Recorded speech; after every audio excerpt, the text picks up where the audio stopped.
እኔ ያደኩት ኳስ ሜዳ የሚባል አካባቢ ነው። ፕሬዚዳንት አልሲሲን በአጋጣሚ ብታገኛቸው ምን ትላቸዋለህ? በመከላከላችሁ ኢጅፕት በጣም ትልቅ ደረጃ የደረሰች ሀገር ሆናለች።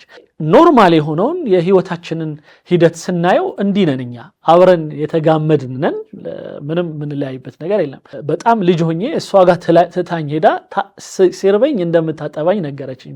አንድ ህፃን ልጅ የሆነች እናት ካጠባችው ባይ ዲፎልት እናቱ ትሆናለች። ሌላው ቀርቶ የእሷን ልጅ ማግባት ክልክል ነው በሃይማኖቱ በእስልምናው ህግ ማለት ነው። ሙሐመድ ወሙሐመድ። የተከበራችሁ ተመልካቾቻችን ፕሮግራማችን ልዩ ዝግጅታችን በዚህ መልኩ ቀጥሏል። እንግዳዬ ኡስታዝ ጀማል በሽር ይባላሉ። እንግዳዬ እንኳን ደህና መጡ እላለሁ። እንኳን አደረሰዎት። እንኳን አብሮ አደረሰን። እዚሁ ኳስ ሜዳ ተወልደህ ነው ያደግከው?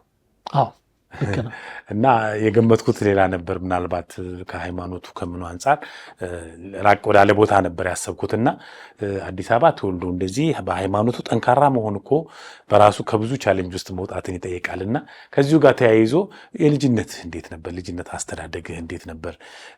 ታሪክም አለ። ጀማል የሚለው ስም ይወጣልህ ራሱን የቻለ የቤተሰብ ታሪክ አለውና እስቲ እሱን እናውራ እስቲ። አዎ እኔ ያደኩት ኳስ ሜዳ የሚባል አካባቢ ነው። ኳስ ሜዳ በነገራችን ላይ ሁሉም ነገር ያለበት ቦታ ነው።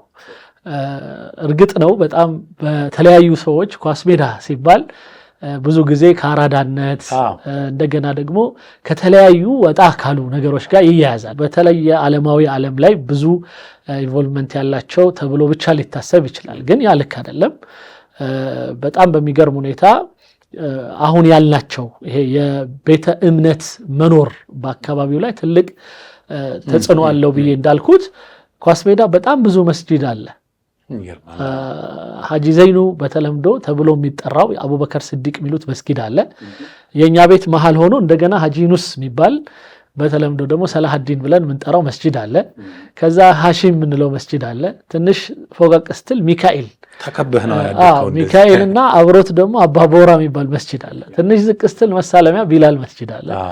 ስለዚህ እንደነዚህ አይነት መስጂዶች ያሉበትና ቤተሰብ በተለይ ሼፕ የሚያደርግህ ከሆነና የሚከታተልህ ከሆነ በተለይ በተለምዶ እኛ ቄስ ትምህርት ቤት የሚባለው አለ ሀሁ ምናምን እንማርበት ሚካኤል ቤተክርስቲያኑ አጠገብ ወይም በሱ ፊት ለፊት አንዲት ቦታ ላይ በጣም ትዝ ይለኛል። በጣም ደካማ የሆነ በሳጣራ ምናምን የተሰራች ቤት ናት እና በድንጋይ ላይ ነው የምንቀመጠው የነበረው እና እዛ ላይ የኔታ ብለን የምንጠራቸው ወይም አባ ምንላቸው ሰው ሀሁ አቡጊዳ ምናምን ያስተምሩናል። እሱን ጨርሰን ደግሞ ወደ መስጊድ እንሄድና አሊፍ ባታ ምናምን እንማራለን። ከዛ በመሃል መስጂድ እንሄዳለን፣ ትምህርት ቤትም እንሄዳለን። ስለዚህ ይሄ በጣም ጨዋታ በጣም የበዛበት እንትን ነው አካባቢ ነው።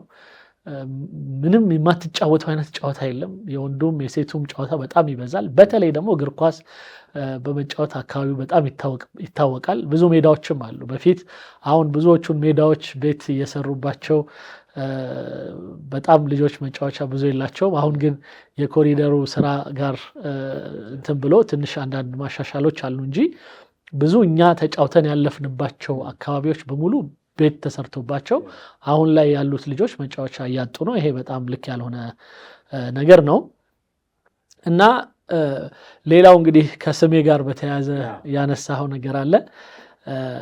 ስሜ ጀማል የሚለው ስም የወጣልኝ በኋላ ነው የተረዳሁት።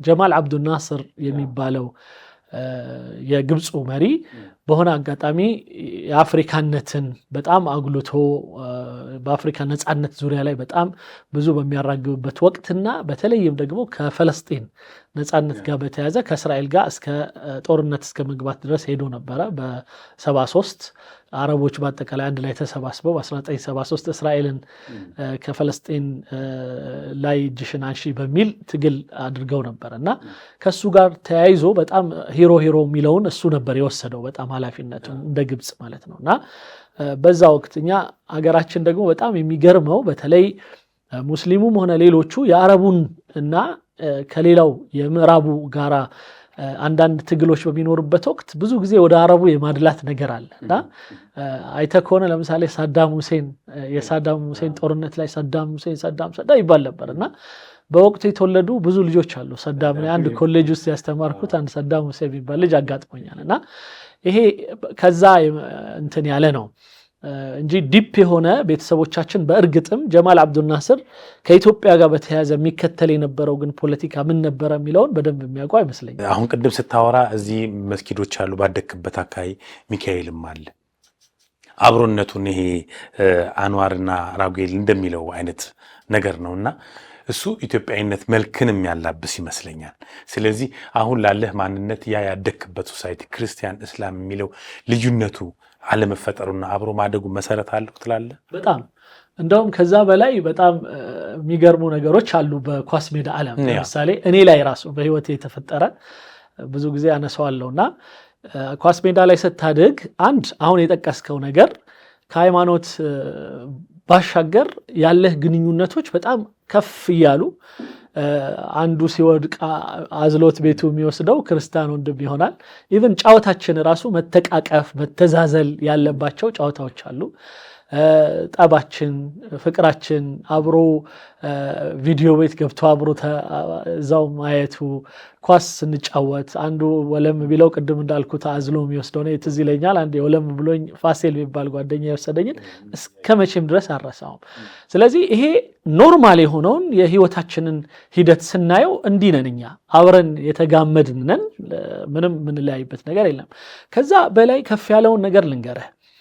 ይሄ ለምሳሌ እኛ አንዱ ቤት ሲርበው ሌላ ቤት ሄዶ መብላት ምናምን እሱም ከዛም የተሻገረ እኔ ትዝ ይለኛል አንዲት ጎረቤቴ ክርስቲያን ሴት ዓለም ፀሐይ የምትባል ሴት ነበረች እና እናቴ በጣም ልጅ ሆኜ እሷ ጋር ትታኝ ሄዳ ሲርበኝ እንደምታጠባኝ ነገረችኝ በኋላ እናቴ። ያ ማለት ምን ማለት ነው? ለምሳሌ በሃይማኖቱ ከሄድን አንድ ሕፃን ልጅ የሆነች እናት ካጠባችው ባይ ዲፎልት እናቱ ትሆናለች። ሌላው ቀርቶ የእሷን ልጅ ማግባት ክልክል ነው በሃይማኖቱ በእስልምናው ህግ ማለት ነው። እና በእኛ ላይ ለምሳሌ አንድ ሙስሊም ክልክል የምትሆንበት ሴቶች ብሎ ወደ 14 አካባቢ ሴቶችን ይቆጥራል ቁርአን ላይ እና ከዛ ውስጥ አንዱ ያጠባቻችሁ ሴቶች ይላል። አርዳዕነ ይላል። እነዛ ያጠባችሁ የሆኑ ሴቶች በእናንተ አራም ክልክል ናቸው ይልና ስጋ ሆነዋል። ወይም ደግሞ ወአኸዋቱሁነ ሚን الرضاع ይላል። ወአኸዋቱ ሚን الرضاع ማለት እንደዚሁም አብራችሁ የጠባችሁ አንድ ጡት ሼር ያረጋችኋቸው እህቶች እንደዛው ሴት ከሆነች ደግሞ ወንዶቹ በእናንተ ላይ እርም ናቸው ይላል። መጋባት ድረስ አይፈቀድልንም። ስለዚህ ይህን ያህል ድረስ መጋመድ አብሮ መዛመድ እና አብሮነትን ያለበት የሆነ አካባቢም ነው። እንደገና ኢትዮጵያም እንደዚህ ናት በአካባቢ በብዙ ሁኔታዎች ስናይ። እኔ አሁን ዝም ብዬ አንተ ውስጥ አባይን አየዋለሁና አባይና ኡስታዝ እንዴት ተገናኙ? እንዴት ተፋቀሩ? እንዴት ፍቅር ላይ ወደቁ? እስቲ መጀመሪያ አካባቢ በወጣትነትም እንግዲህ እዚሁ ያደክ ልጅ ነህና ስለ አባይ የተለየ ያየኸው ምናምን ነገር ያለ አይመስለኝም። እስቲ እሱን እናውራ። ልክ ነው። እኔ ስለ አባይ የማውቀው በተረት ብቻ ነበር። በትምህርት ቤት በተለያየ መልኩ በጽሁፍ ላይ ወይም በመጽሐፎች ላይ ወይም በአባባል ምናውቃቸው አባይ ማደሪያ ያለው ግንድ ይዞ ይዞራል፣ የአባይን ልጅ ውሃ ጠማ፣ የላጭን ልጅ ቅማል በላ፣ እንደነዚህ አይነት ነገሮች ነው የምናውቀው እንጂ ከዛ የዘለለ ያው አባይ የሚባል ወንዝ እንዳለ ዝም ብለን እናውቃለን። ግን ከዛ ውጭ ምንም ይሄን ያህል ይሄ ነው የሚባል ነገር የማውቀው ነገር አልነበረም።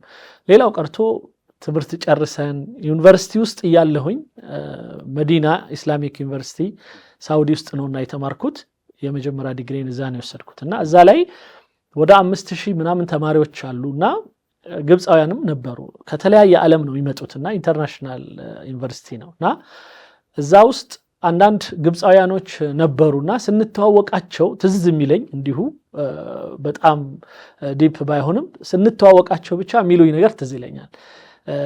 ከግብፅ ነው ከኢትዮጵያ ነው ስነው ኢብነ ኒል ይባባላሉ። ምን ማለት ነው? እኛ የናይል ልጆች ነን እና የናይል ልጆች ታስት በቃ ምንም የናይል ልጅ ምንም ይሄን ያህል ቦታ እኛም የናይል ልጅ ነን ብለን ነው የምናልፈው።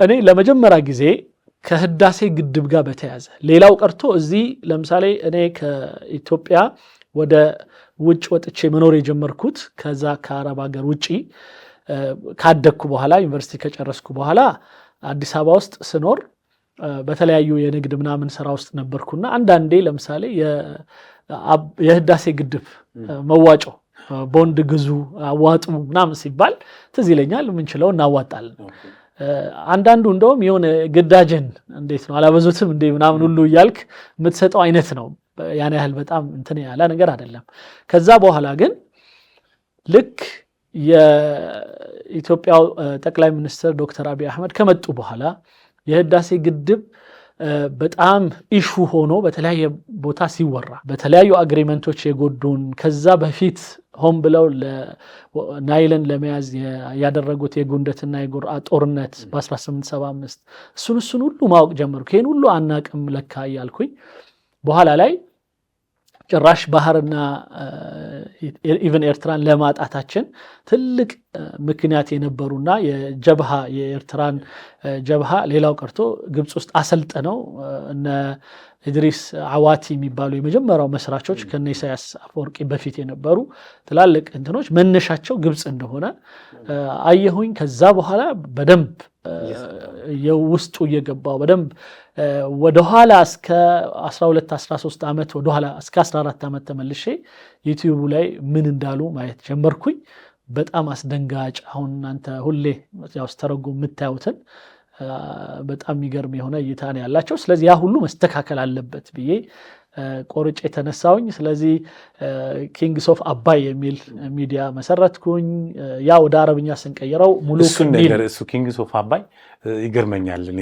ሴንስ ያደርጋለሁ ባጭሩ እስቲ ምን ማለት ነው መነሻው ምንድነው ኪንግስ ኦፍ አባይ ወይም የአባይ ንጉሶች ማለት ቀደም ነገር ያለው እኛ ግብጾችን ባገኘናቸው ቁጥር የሚተዋወቁን የአባይ ልጅ ብለው ነው የሚተዋወቁ የናይል ልጆች ነን ነው የሚሉት ኢብነ ኒል በአረብኛ ኢብነ ኒል ነው የሚሉት የኢብነ ኒል ካሉ እነሱ ናይል የሚመነጨው ከኛ ነው ስለዚህ ከኛ ከመነጨ ምን እንበል ታዲያ አባት እንበል እናት እንበል አልኩና አይ ከዛ ከፍ እናርገው እነሱ ኪንግ ካሉ ኪንግ ኦፍ ኪንግ እኛ ኪንግ ነው ሆነ ያለብን ወይም ንጉስ ነው ሆነ ያለብን በሚለው ወሰድኩት እኔ ከዛ በኋላ ያንን ስም ያው እንደ አንድ መረጥ ነው ከዛ በኋላ ሎጎ ራሱ አንድ እንትኖች ስንል ከተመካከረን የጢስ አባይን ሎጎ ውሃው ሲፈስ ንግስናችን ከላይ ሆኖ ምናምን አደረግነው በዚህ መልኩ ነው እንግዲህ ደስ ይላል በጣም ደስ ይላል እኔ በነገር ላይ አንተ መስራት ከጀመርክ ነው ብዙ ነገር ማየት የጀመርኩትና ልክ እንዳንተ አይኔ የተከፈተው ግን አንተ በመሰራቸው ቪዲዮዎች በእጅግ በጣም እናድዳለሁ ማለት ምን ያህል ፈርዘር ሄደው እነሱ በጣም የሚያበሳጭ ነገር እንደ ኦፊሻል ሲያደርጉ ስናይ እኛ ያለንን ነገር እንቅስቃሴ ሳይ ሁለቱን ስመዝን በጣም እና ሆዲ ብሳል አንዳንድ ጊዜ መሰራጭ ላንተ ምን ስሜት ይፈጥሩብሃል በተለይ የማትረሳቸው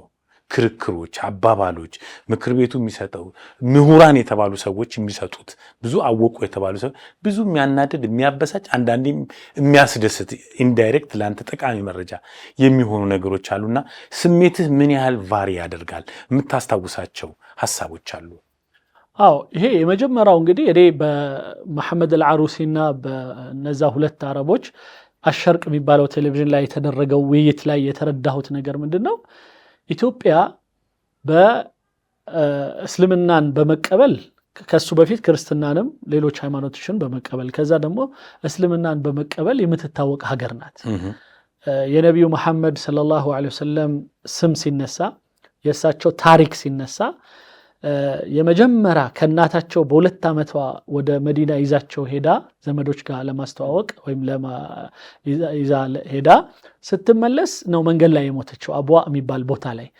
እና ከዛ በኋላ ተረክባ ያሳደገቻቸው አንዲት ሀበሻ ኡሙ አይመን የምትባል ሴት ናት የኔ ሰከንድ እናት ወይም ሁለተኛ እናቴ ብለው የሚጠሯት ኡሙ አይመን የምትባል ሀበሻ ሴት ነበረች ከዛ ይጀምራል ኢትዮጵያዊን የሚያውቁበት ሌሎች አረቦቹ በእስልምናው ዓለም ይሄ ምንም ኤሌመንተሪ ትምህርት ነው ማንም ሰው የሚያውቀው ነው ነብዩ መሐመድ መካ ተወለዱ ከዛ በኋላ ወደ መዲና እናትየው ይዛቸው ሄዳ ይልና እየተመለሰች ይያለ መንገድ ላይ ሞተች አብራት የነበረችው ሞግዚት ኡሙ አይመን የምትባለው ኡሙ አይመን በረካ ሀበሻዋ ከዛ ተረክባ አሳደገቻቸው ይላል ከዛ አጎታቸውም ጋር ሌሎቹም ጋር ቢሄዱም ግን በዋናነት እንደ እናት ሆና ስትንከባከባቸው የነበረ እንደሆነ ያሳያል ታሪኩ አንድ በል የሚጀምረው የኢትዮጵያን እነሱ የሚተዋወቁበት ሁኔታ ከዛ በኋላ ደግሞ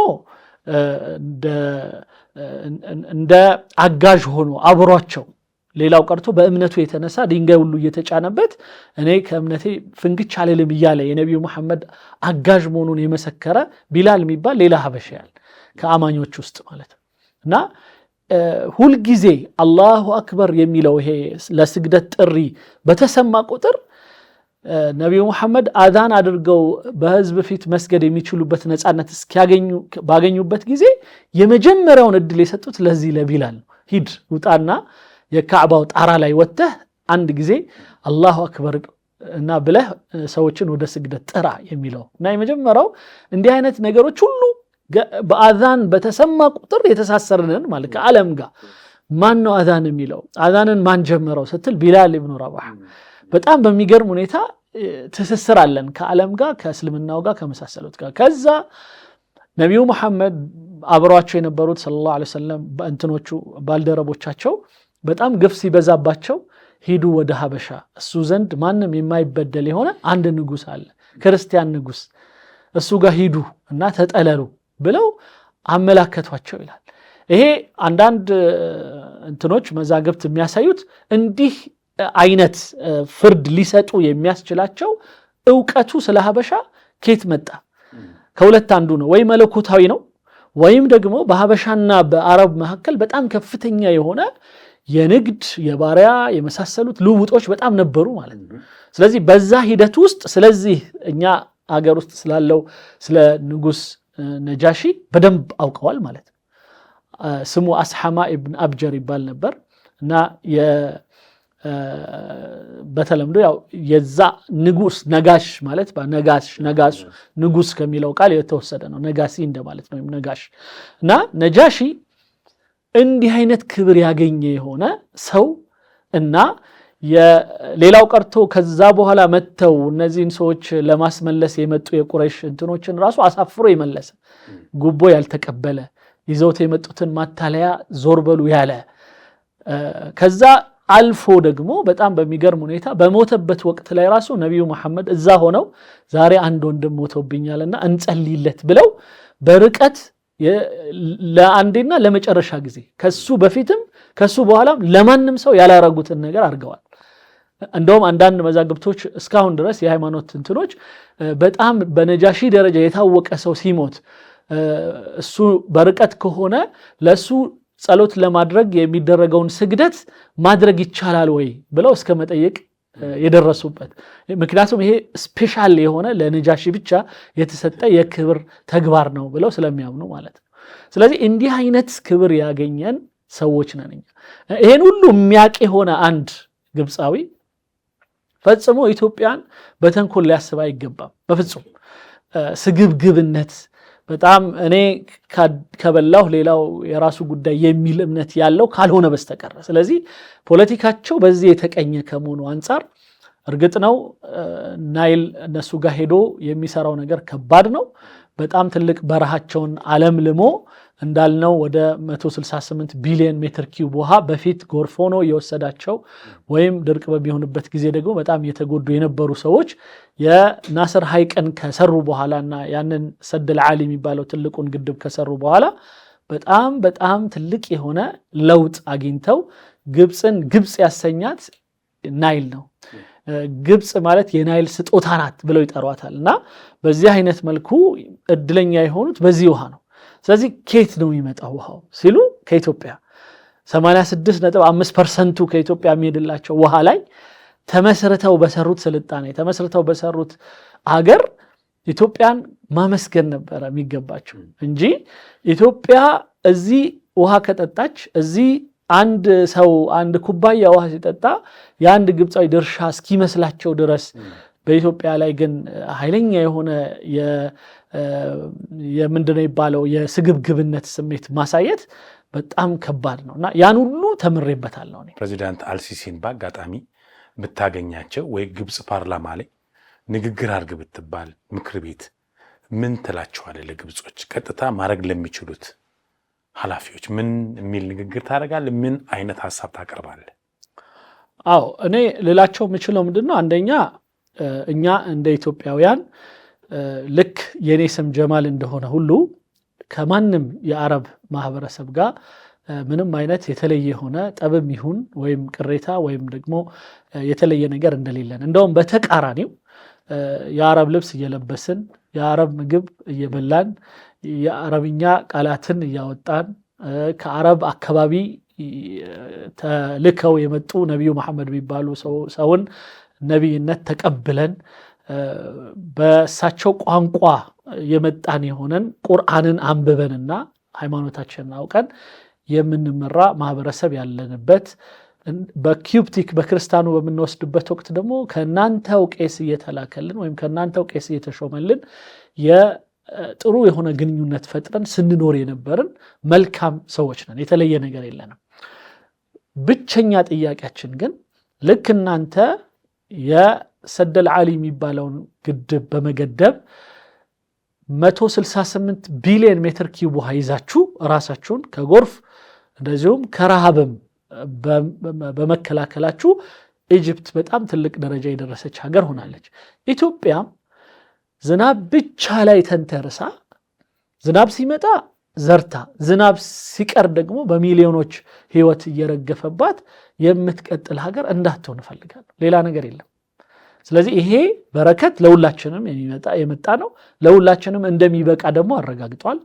ስለዚህ ይህ አጉል ኢትዮጵያን በጥላቻ በስጋት ፈርጆ የማስቀመጡ ሂደት ሊያበቃ ይገባል። ኡስታዝ በጣም አመሰግናለሁ። ካቴና ፕሮግራም ላንተ ለቤተሰብህ ለመላው ተከታዮችህ እንደውም ለኢትዮጵያ ሙስሊሞች ጠቅላላ በድጋሚ መልካም በዓል ኢድ አልአረፋ እንላለን። እናመሰግናለን። ታንኪዩ። ሙሐመድ